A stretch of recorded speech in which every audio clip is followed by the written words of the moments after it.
Hello everyone, welcome to the very first video of our channel Code Basics. Today we'll learn how to install Ubuntu Linux on Windows machine. In order to do that, you have to click on Windows Start, click on Run, and then you have to click Run as administrator. Once the command prompt is open, you have to click on the command prompt and type wsl-install. It may take few seconds to execute the command. If it is already installed on your system, it will display the message that Ubuntu is already installed that you can see on my system. In your case, it may not be installed, so it will take some time to install and then it will show as Ubuntu as installed.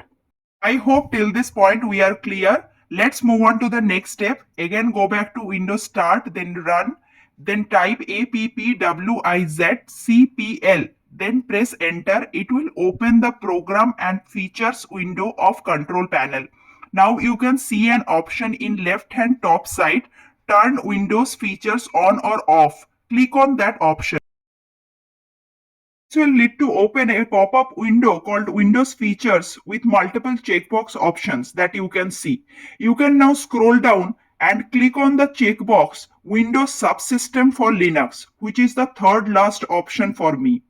And once it is done, you can click on OK.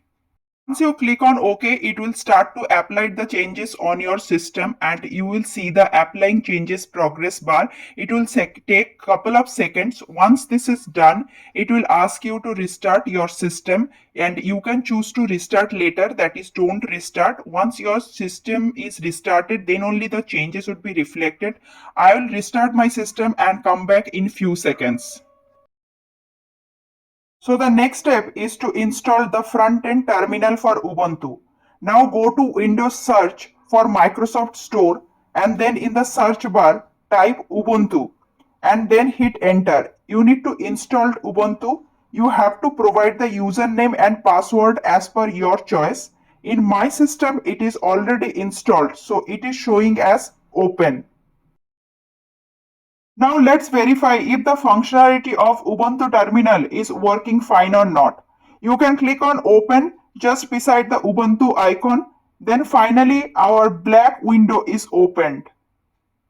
You can see your username the way I can see mine on my terminal. Now let's test some of the basic commands of Unix. You don't need to worry about the commands that I am going to use because we will go deeper in commands in upcoming videos. So stay tuned with our channel. Whoami gives you the user or the current user who is logged into the console. Let's test some other commands also. So here I am using date command. It is giving you the current date. And pwd command I am using to see the current directory. And let's try to create a folder using mkdir command. And I can see the folder is created. So let's delete the folder as well. rmdir command you can use to delete the folder.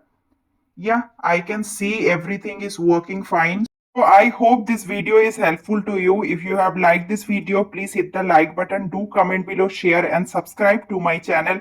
We will talk to you in next video. Thank you so much for watching this video. Bye.